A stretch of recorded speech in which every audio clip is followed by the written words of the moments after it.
Hey everybody, Rhys here. Going to be doing another Facebook Live.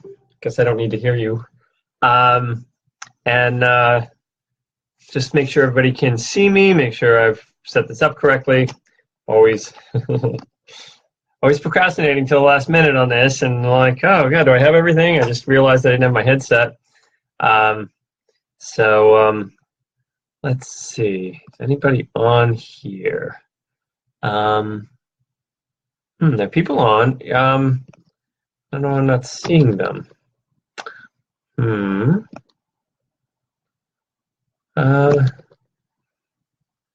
One comment. I wonder why. Oh, there it is. There's everybody. Oh, hey everybody. Wow, there's a lot of you on there. Okay. All right. Well, good. So I was thinking this is perfect. I do a talk on procrastination, and nobody comes on because everybody's procrastinating. So anyway, this talk is called The #1 Cure for Procrastination, and it's going to be fun. I hope to, I keep actually trying to do talks that I can do in like a shorter period of time, so I don't take a whole half hour, and so I don't know how long this one will take, but usually like procrastination, it's sort of like hurry up and do it. So anyway, but just, the reason I'm qualified to talk about this is because I am a world-class procrastinator. I mean, wait till, when I was in college, it might have been the morning of when the paper was due that I'd even go, oh my God, and I do that, and I was always that. And now I run the Rhys Institute of Energy Medicine. It's huge. We've got 110 people, and students, and 35 staff, and everybody needs to be going places, and all this organization and structure. And thank God, a lot of my staff are really good at organizing structure. But I literally am building and working on this, and so there's a piece of me that likes to sort of really work things through and struggle with things. And classes are actually starting this Friday at the Rhys Institute. So if you procrastinated up till now to sign up for school, maybe it's time. But what happens is that, like right now, I'm in this process of pulling things together and deciding how I'm going to deliver my message in a new way, because I'm a creative idealist, and so creative idealists like to deliver things. I don't ever like to deliver the same old message. It's like so boring. That's why you gotta keep up. And I will continue to do Facebook Live so that at least it's in recording. What I've done. So, but the idea of sort of this creative process that then culminates right at the end, where I'm so enthusiastic about it, and then I can walk in the door and just like deliver. And I love, it's how I like to do it. I would love to be a little bit more organized and have this done a month ahead. But if I had done it a month ahead and I had all the PowerPoints done and everything done, by the time class came, I'd be like, yeah, I don't really want to teach that either. So part of it for me is that I need to do that. But I am, even for these Facebook Lives, I'm always like, oh, wow, where's my computer? Geez, did I have my headset? Did I bring a crystal ball? I did. I got a crystal ball this time. Sometimes I even forget the crystal ball. Did I remember to bring my book? To talk about. All of those things happen 5 minutes before, and then I think, okay, well, I'm doing this talk on procrastination, and of course, it's a perfect thing. So, how many of you would say that you are big procrastinators? Okay, so just type in who's a big procrastinator, and what do you procrastinate about the most? Okay, I am. I am. Julia says I'm a big procrastinator.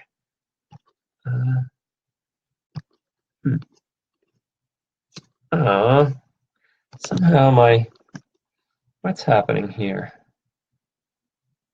I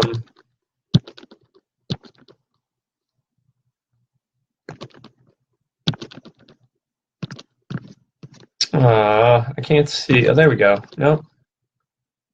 9 comments, 10 comments. There we go. Okay. I'm a planner. Okay, so good. So this is good. Big time procrastinator.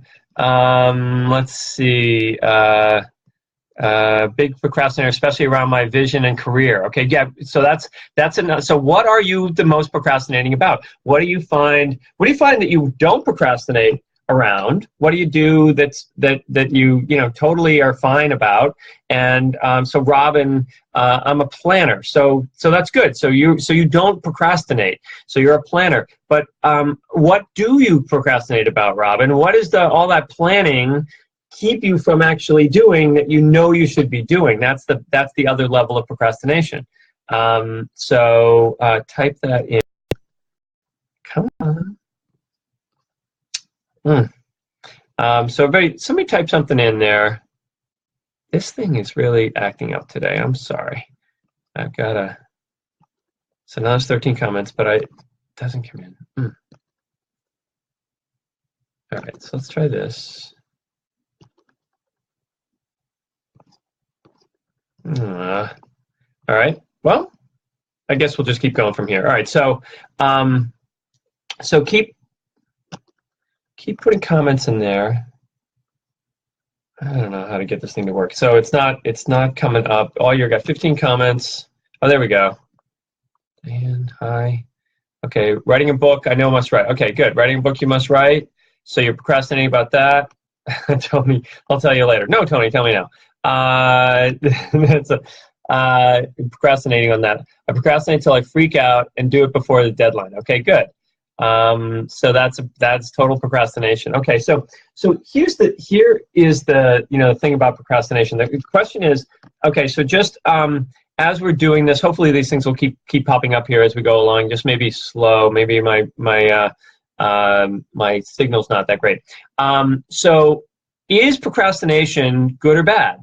Because I've got an idea that procrastination could be really good. It could be really amazing. Something, maybe it's not what we think it is. Like most of the time when people come to me at the school and students come to the school and I really work with them in depth on sort of like what's going on in their life and what are they trying to accomplish and what do they really want to do in their life and all. And so often, what they get is they realize that their perception of something is what's stopping them from actually getting what they really want. So they think they really want this.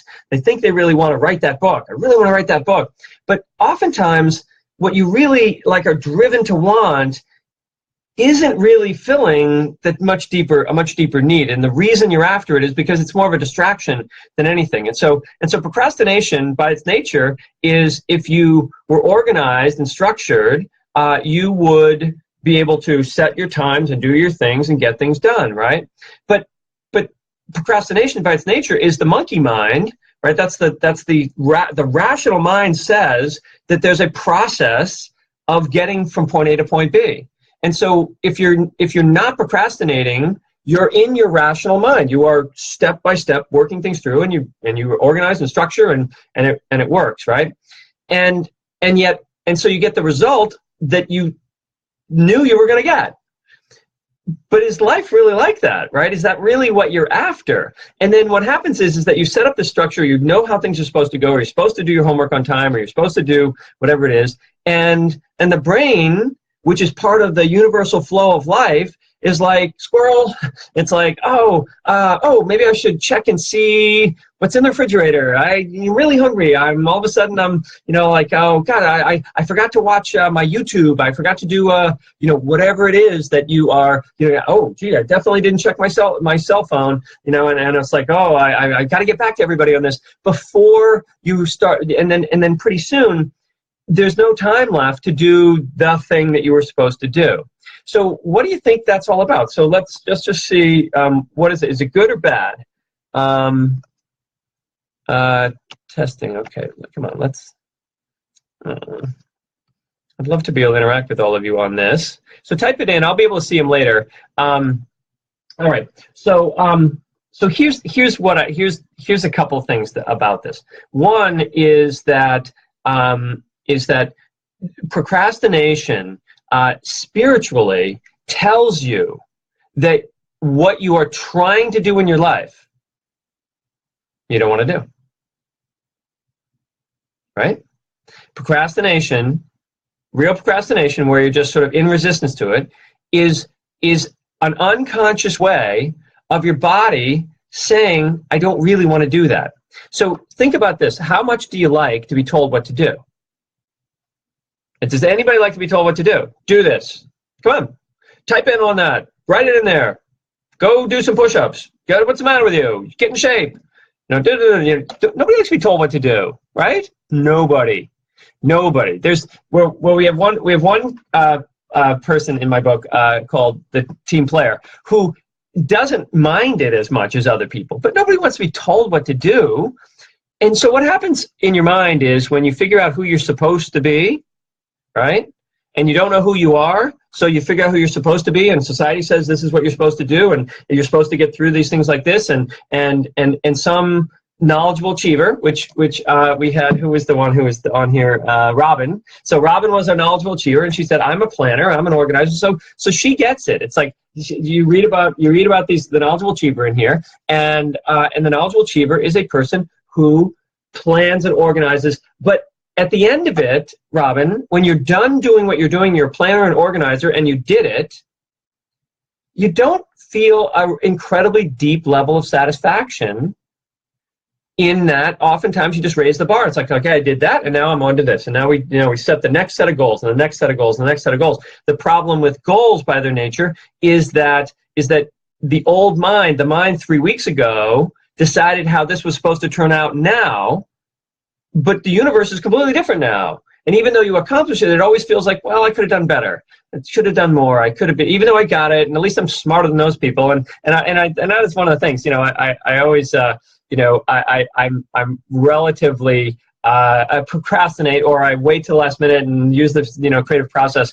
And knowledgeable achievers would call that stupid and irresponsible, right? I call it creative. So one of the most important parts about learning how to get things done, one is realizing why you're really here, and one of the most important things you can do is book, Discover Your Purpose, and where I discuss the 5 kinds of people in the world and the 5 purposes. And so often, when it comes to schoolwork, for instance, the knowledgeable achievers excel at it. They get straight A's, and they figure it out, and they are organized, and they start their book. They read the book. They're given the book. They have 3 weeks to read it, and they read every night. They read a certain amount of sections. They know exactly how many pages they need to read. So then by the end, they've done, and they're ready, and they take the exam, and they do really well, right? Okay. And so because they got an A in it, everybody else says, well, that's the way to do it. But they're the only one of the 5 profiles that can do it that way. And everybody else is going to try to do it that way, and then they're going to procrastinate, because the soul doesn't get fed by that behavior unless you're a knowledgeable achiever.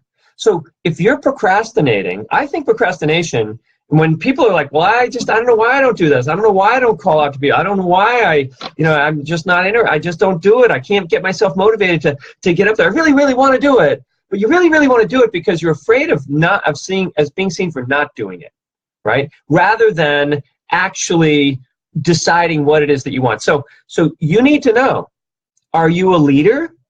Then you procrastinate. You don't procrastinate. You just don't feel like doing stuff if it doesn't get you the fastest result, okay? And if you're trying to be staying on a schedule, never. It's like I want it all now. Now leaders like it now, all right? And so they might do it all at the beginning. So it's like they might just like, look, if I got to do this between now and a week from now, I'm just doing it now and getting it over with. Done. They may do it that way, right? And the knowledgeable achievers will always pace them, figure that they live in time, and they're very organized, and they will do what, like we talked about, they'll be very structured and organized. So they don't consider themselves to be procrastinators. But knowledgeable achievers very often aren't living their life purpose, even though the life purpose is to be organized and structured. They're doing it in a way that doesn't really give them an enthusiasm or passion for what they do. They do it because they're good at it. And that's not a good reason to do things. The soul doesn't want to do stuff that you're sort of have natural aptitude for. It wants to do things that enrich you, that keep you up at night, then wake you up early in the morning. Okay? All right, so we've got those two. Then we've got the team player. right? The team player, always is procrastinating on when it's going to be my turn. When do I get to do something, right? So that type of person never procrastinates for you. It's like you say, hey, I really need help. You're like, boom, right on it. Let me take care of that. Let me take care of this. I got to take care of this. Do for you.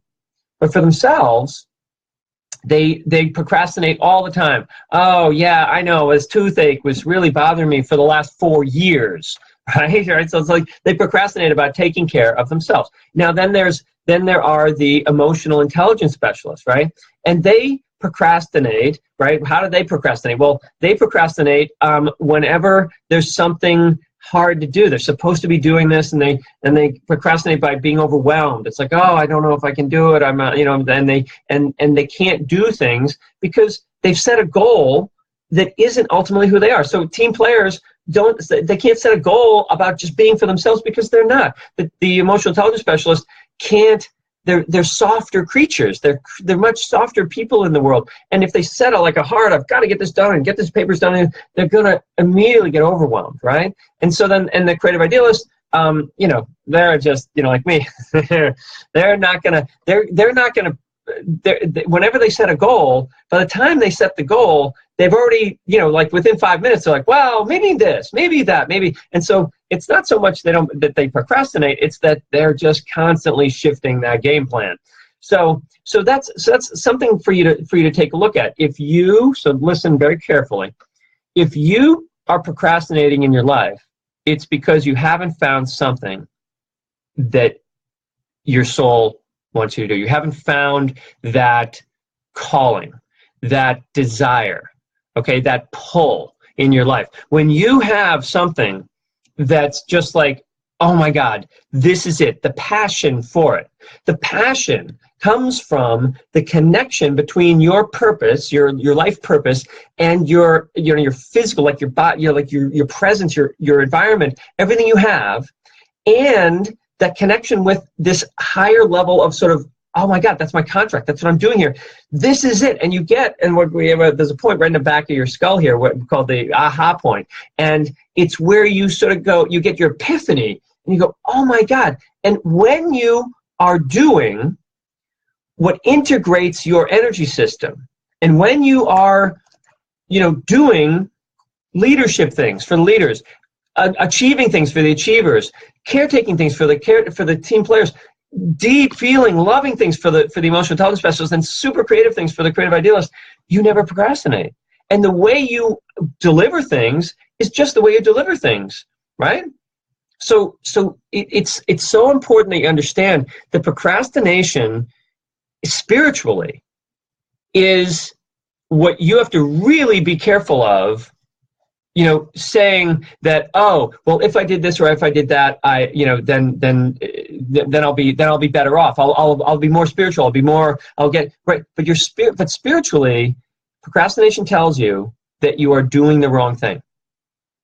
Okay, so you need to find what motivates you, what inspires you in the world, what gets you up in the morning and makes you and makes it so that you can't wait to do this, and then. Recognizing that you don't want to be told what to do. So if you have a voice inside your head that says do this, it doesn't matter whether it's your voice or someone else's voice, right? Okay, you're being told what to do. And if you're being told what to do, you're going to find a way to resist that. You're going to passively resist. And we end up, because most of what we do in our lives is not live like this. We don't know what our purpose is. We think we know what our purpose is because, well, all men do this and all women do that, and the people in my family did this, and we all speak this language, and we all do these things. We think that we know what it is, and we really act out on that. But because we are actually rejecting who we are, we live in a resistance to our natural inclination, right? So if I'm trying to be somebody that I'm not, and I've spent a whole lifetime trying to do that, I've built all kinds of fail-safes to keep me from being who I really am, who isn't going to like that thing, being that thing at all, right? So I thought I was going to be an achiever and a businessman and all this sort of stuff, and I was absolutely sure about it until I went to energy medicine school, and over a 4-year period, I realized, oh my God, I'm not that at all. I'm a creative teacher. I'm a spiritual teacher that downloads stuff all the time, and that's it. And the business stuff has got to be somebody else's deal, because to stay a businessman, I had to reject that quality within me, which meant that I am in resistance to life itself. My entire purpose in life is to be this creative teacher, right? Okay. But now I've rejected that by doing what I call in my book called vows. You make a vow against being something because you don't want to be seen that way. It's like, I don't want to be seen like a Fruit Loop. I don't want to be seen, super spiritual. I had these dreams when I was a kid that were crazy. And when I clearly realized that my parents were like, that's just a dream, go back to bed. And it wasn't a dream. I knew it wasn't a dream. It was like I was experiencing different dimensions of consciousness. It was like, done with that. I vow to I don't tell people about that I see those things, that I'm working on multiple dimensions of consciousness. Shut that down, right? And then I'll become this other thing. Well, being a good athlete was totally fine. I was dyslexic, and so I wasn't good at school, but I was really good at athletics. So I was able to focus on that and being good at that, right? But it never filled that hole. That empty hole that when you reject who you are. And amazingly, when you finally decide, well, this is it, and you realize you have the big epiphany and you're at yoga or you're doing a meditation and you're doing whatever you need to be doing to get that awakening, that insight, you get that thing, and now you resist that because you've learned how to resist that. And so then you procrastinate about what's really good for you. So you have to get really clear on what's good for you, and then challenge your natural tendency to resist anything that's good for you. Yes? Everybody gets this, right? Okay, let's see if we got 29 comments, and I can't get, oh, there we go. Hey. All right, oh, perfect. All right, good. So here, it finally did it. No, don't like being told what to do. Yeah, there we go. Hate being told what to do. I hate being told what to do. And why am I in business for myself? And perhaps why I'm alone. Yes. So interesting. I've noticed I have a hard time doing what I don't want to do, but anything spiritual or adventurous, I go for it. Okay, good. So that's a good thing. So you're being called to that, and you've got that motivation. So the things that motivate you are the things you need to do. And I guarantee, whatever it is that you are motivated to do, you can make money at that, right? If I had gone, before I'd started this business, this school, which I was born to do, because I'd already been teaching and running big events and running big tennis camps and things like that. I just hadn't figured out that this was what I really wanted to do. If I had gone to a business coach and said, well, I'm thinking about starting a energy medicine school, and they're like, yeah, what do you want to make? $5 a week? Or 3 people are going to, and it's like, no, this is my purpose. This is actually what I am really, really good at. It's like what I was born to do, is to be like a mystery school teacher. And so that desire to do that, and I'm like, well, hell, everybody needs this stuff. And so I just figured out how to deliver that message. And, now I've got a very successful school. I wouldn't recommend that you go out and start a mystery school if you don't have that as in your chakras. Like, you don't have chakras for that, don't do it. But what do you have chakras for? Well, you want to find out what you have chakras for? You got to come to my mystery school, right? And some of you know you're supposed to be in the school, and you've thought about it, and you're thinking about it, and you're doing this, and you're procrastinating, right? Why? Because you resist the things that are really good for you, and you actually, because in your brain you're thinking, well, once I get all this other stuff in order, then I'll go and I'll do my work. It'll never happen, because you will procrastinate about doing the stuff you don't like to do, even though you're more focused on that. So when you get called, you've got to go. You've got to do this. And so we have 4 spots. We have 4 spots left. We have 46 students signed up. We'll take 50 this year, and so there's 4 spots left. It's 1 week away. If you haven't done it yet, it's time. Go to there's a URL on there, www.rhysthomasinstitute/class/, and and read about it, find out about it. If you haven't done it, get it. You can go there and you can get a call with me. We can talk about it. And it's like, if this is what you're supposed to do and you're not, following your calling, why? Because I will give you, and in the school, I will give you 20 different ways to stay on your path. 20 different ways to know what your deepest purpose is. To know just the book alone, we go through and from the very beginning we teach you what your life purpose is. And then we can look at the things you're trying to do in your life and realize the reason you can't accomplish that, or the reason you procrastinate, or the reason you reject it is because it's not your purpose. It's not your purpose, right? Okay, and until it is your purpose, your soul can't feed you soul energy into it. Right? So all you have is your will energy. It's like, I'll do it. I'll make it happen. And now listen, will energy is good. It's like, eat enough food and get enough sleep and do enough, stretching and yoga and weightlifting, and you're going to have a lot of will and you're going to be able to do things, but it'll never feed you. It's not until you find that thing that just radiates from deep inside of you that you would do it even if you didn't make any money at it. But since you're so natural to it, people will pay you for the thing you're not. And if you're running a business right now and people aren't coming, it's because you've chosen to do a business based on what you think you should be doing, not on what you were born to do. Okay?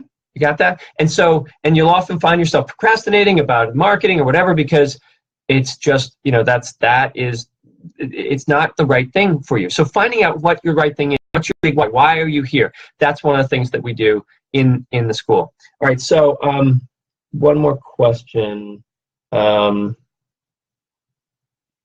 All right, so everybody procrastinates. Let me just see what's on here.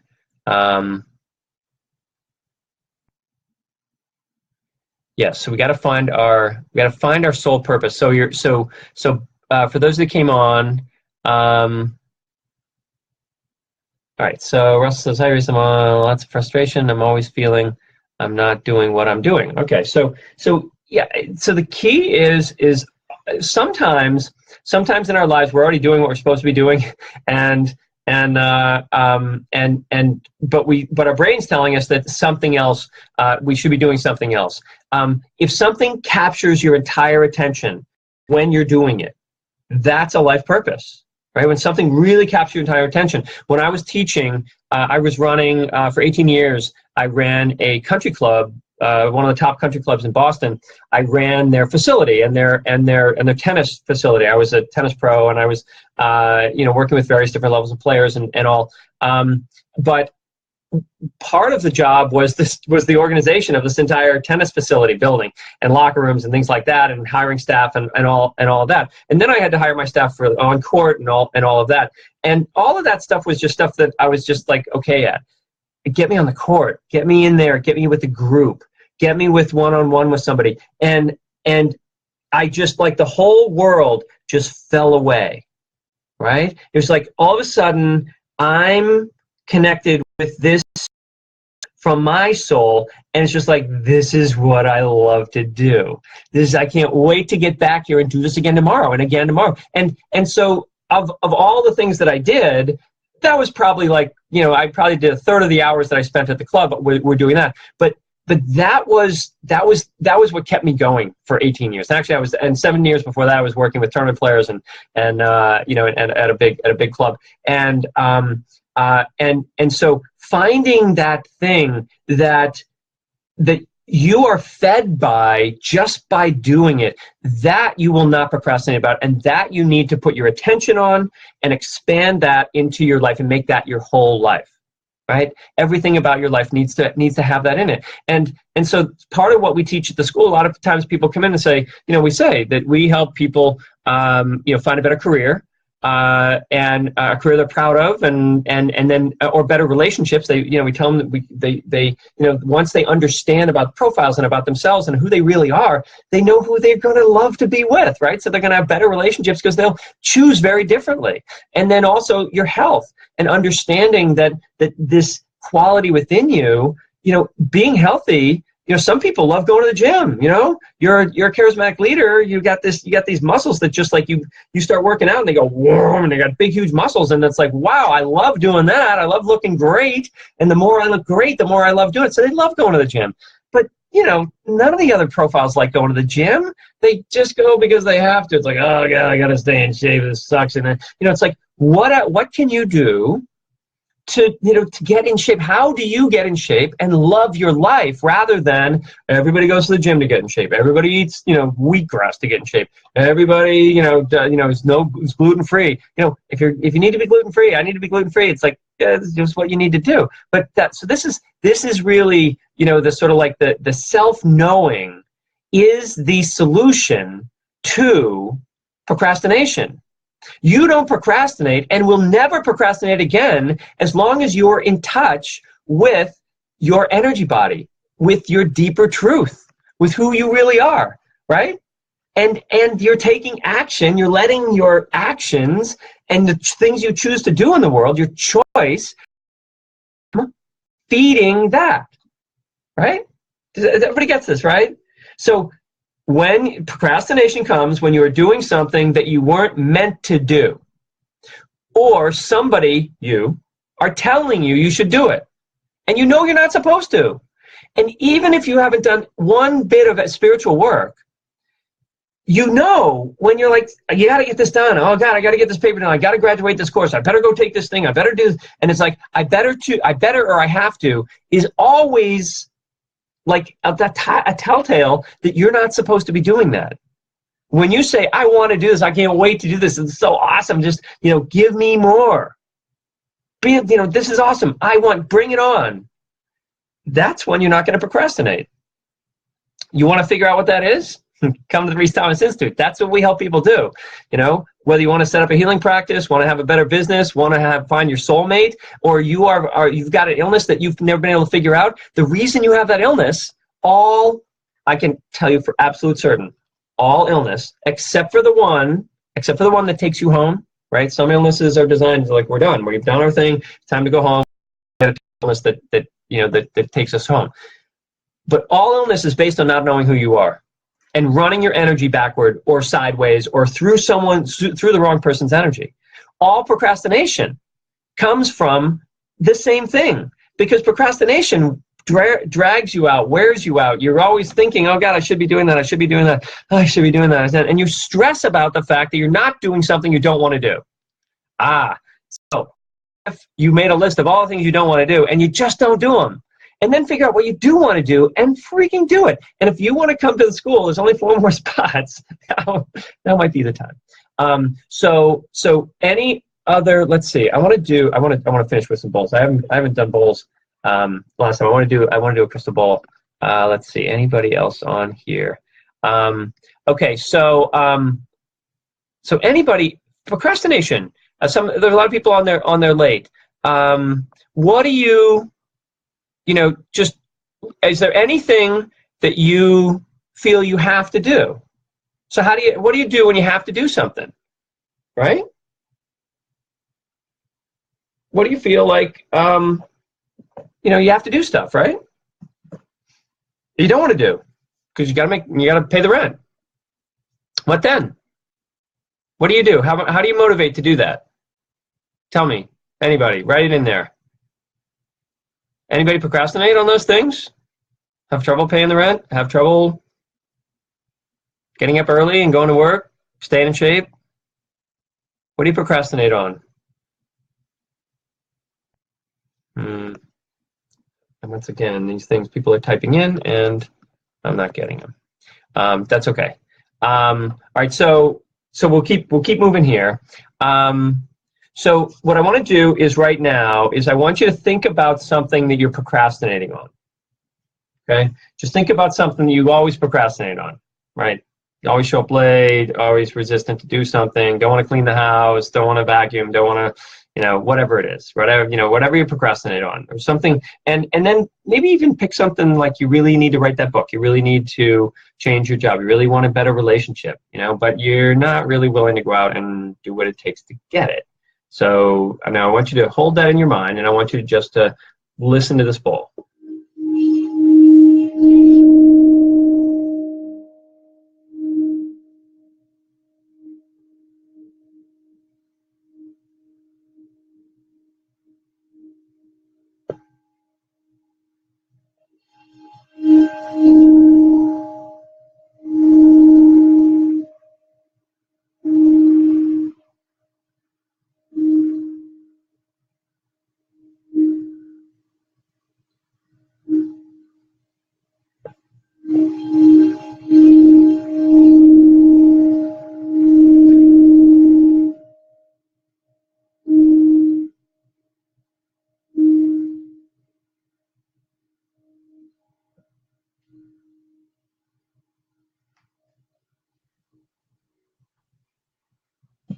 Okay. So, by the way, at the school, I use many, many different modalities. We are an integrative school. We're a school that whatever you've done, we'll take all of that, what you've done, and teach you why it all works together. You know, one of the things about as you're processing that feeling, where you're just feeling, I want you to think about, first of all, think about what you were procrastinating on, and then what you experienced there. But one of the things that happens when people learn Reiki, or they learn a healing modality, or they learn massage, or they learn, something, they're doing business, and then they want to add to that, or they're a doctor, and then they start going and piecemealing. It's like, okay, I'll do this, I'll add that, I'll do craniosacral, I'll do some Ayurvedic, I'll do some this, I'll learn some of that, I'll learn some of that. And what happens is that the reason that you keep going out and finding new things is because every healing technique only works on certain chakras. And then you realize that the things that, you do tapping, or you do this and this, and it only works on 2 chakras, right? Tapping works on 2 chakras. It's really awesome for those 2 chakras, but only works on 2 chakras. And Reiki is incredibly good for the heart, but it's really not that good at the physical or emotional, piece of that. So it's like really, really loving and sharing, and each one of these things has something, but as you learn one and then another, you start piecing together the human body. So then you have a technique that you can use for all of for anything that comes to you, or any person you have to deal with, or or if you're in sales, being able to deal with all these things.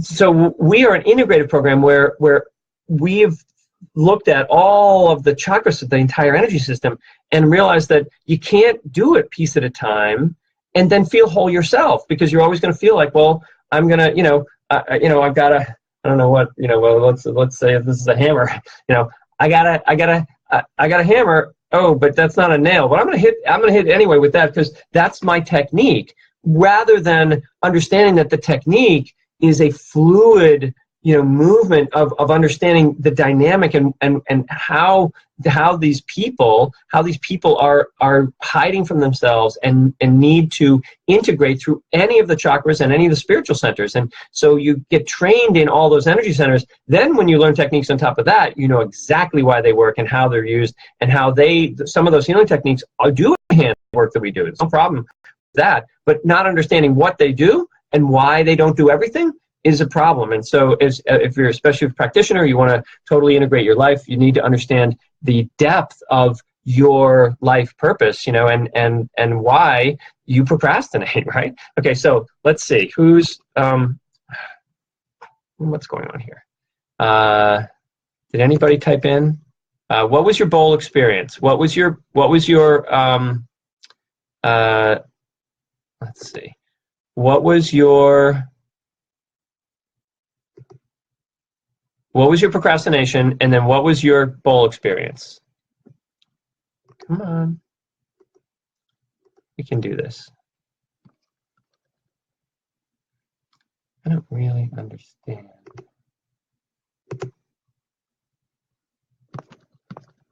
Why this isn't working. Oh, well. Okay, so I'd love to do some bowl readings here. Maybe you can type them all in, and I will. So there's lots of comments coming in.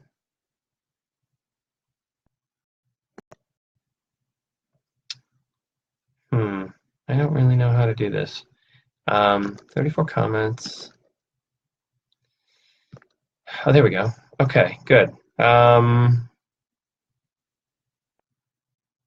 What if it is your purpose and you still resist it?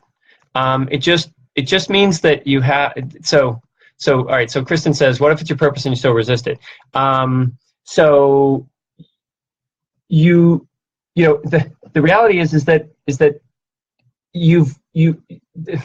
okay, this is a good question. All right, so how do you know when something is a resistance and when something's a fear? Because your life purpose will always terrify you, because you've chosen not to live it your whole life, and now you're choosing to live it, and there was a good reason why you chose not to live it, because there was a huge rejection around it, there was a trauma, there was something, and so your real life purpose will scare you, but you won't be apathetically procrastinating. So there's a huge difference. if you're procrastinating, it's because it's not your life purpose and you're just like, whatever, right? But when you're terrified to go after your life purpose, that's your life purpose. And that's why you come to the program. That's why you come and see us, because we understand that language, right? You're not procrastinating at that point. That is your life purpose, but it's got a huge charge around it. And that huge charge is related to the vows and the issues in your chakras, and your profile, and not knowing who you are, so that you can really say, oh God, yeah, that's what I really need to do. Okay, good. So Katrina says, I feel like I need to quit drinking wine, but I really don't want to. Okay, then that's so if your body is telling you that, like for instance, wine for me, at some point I found I was allergic to yeast, right? Can you imagine yeast? Both bread and brewer's yeast. So I would drink beer or wine, and I'd break out. I'd like feel terrible. My stomach would go, and I continued for years trying to make it work because, well, everybody else drinks. But at some point, I just had to say, not my purpose. It's too painful to do what I'm doing, right? And when I decided to do it, it just was like, oh. And then I happened to also at the same time start doing energy work, and as my energy field wanted to feel better, and I could really feel how I felt when I wasn't drinking and when I wasn't doing anything, I was like, that was it. And it was easy. It was like falling off a log. So there's a belief system in there that you should be able to do something. And once again, there'll be a resistance to making that change. I felt my heart and solar plexus. Robin, what was your procrastination? I was thinking about finding a partner. Okay. All right. So okay, perfect. So your procrastination was, I was thinking about finding a partner. Well, Robin, you were the organized one. So it's like one call a day, I'll look at match.com. So we can do that. Or you can really attract a partner, through your heart and your action. So you got the bowl. That bowl said to you, so your procrastination was, I'm thinking about finding a partner. I really would like to find a partner. And so you very nicely said, I'm thinking about finding a partner, but the chances are really good if you pick that one, it's more than just thinking about it. You really have a deep heart desire for it. And since you're a doer, you're going to have to get out and do something about it. You've got to come into relationship with people and actively, so the heart is the relationships, and the third chakra is the action. So you're going to have to. So coming into the program, this is one of the things, and for those that want to, find their soulmate, you have to learn how to be in a soulmate relationship with other people. Does that make sense? You can't just like, I'm 50 years old, and I need to find a soulmate. So it's like all this pressure. It's like, oh my God, I got to find the perfect mate. But you haven't really been in relationship and friend relationship with anybody but your high school friends or college friends since your 20s, and you haven't learned how to pick a friend, be with people, like people just for who they are. You like them, they're already established. So either work people, family, or old friends, and you don't even know how to make new friends. So one of the things that we do with the program, with 50 people in the program, you have 50 opportunities to practice the skill of putting attention on what a friendship relationship is like, right? And of course, so you can't come to the program looking for a partner, because that's the one, you can't do business and you can't find your partner at our school, because you have to do your work. But learning how to make incredible soulmate friends and family, like a soul family, teaches you exactly what you need to do to be able to recognize a soulmate when they come into your presence. Because other than that, your brain's just telling you, oh, they're going to be like this, or it has to be like that. And once again, you're telling yourself what to do, and that's going to make you really procrastinate, right?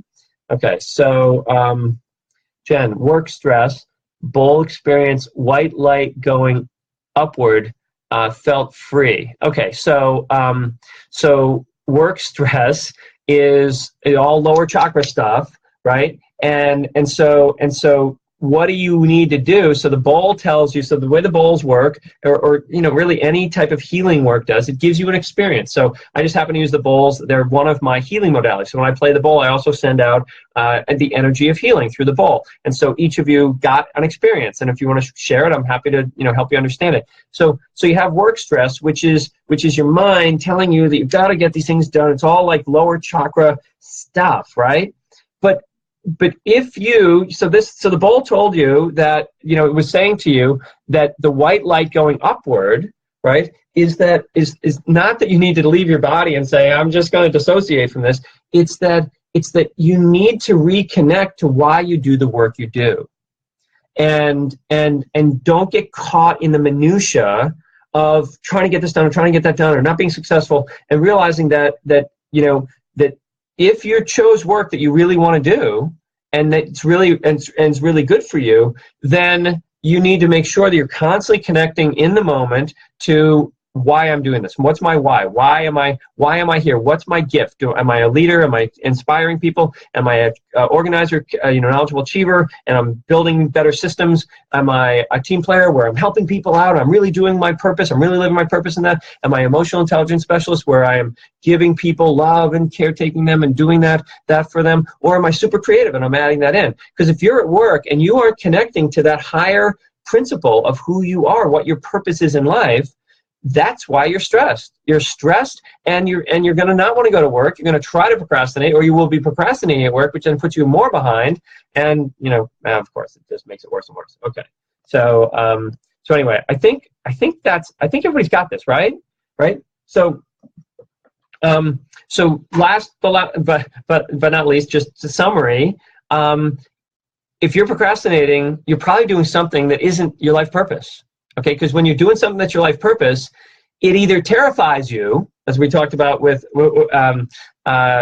Kristen, and it either terrifies you or it totally excites you. You're so wired for it, right? Because that's it, and you're never going to procrastinate on something that's exciting. And if you've chosen a relationship, a job, or you're taking care of your health in some half-assed way, you're going to have to use your will to do something about it. And one of the things that I'm always amazed, how many people say to me, oh God, I got to totally do your school. I got to totally do your school. And so, one of these days I'll do it, but you're, in the meantime, you're procrastinating in your work. You're not taking care of your health.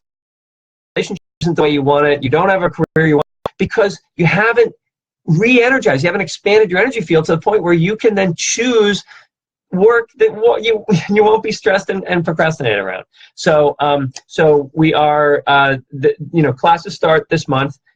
We do take people through November, but this is it. If you want to jump in, go to www.rhys.com/class. It's on the page here, and it's a / at the end, and get a call with me, and we can talk about whether this is right for you. If you've been watching me, for over the last few years, or you've been listening to school stuff, or you've done some things, or you've come to programs, or done some crystal bowls with me, whatever it is, and it's just like, my life hasn't changed. I can't make permanent change in my life. I can make these little blips, but I really want to make permanent change. Well, the same thing that causes your procrastination and your sick and your illness, that's what you got to work on. You got to do it. And there's no other place I know that goes as deep and integrative as we do in the program. So anyway, just putting it out there. I will see you all on the next Facebook Live.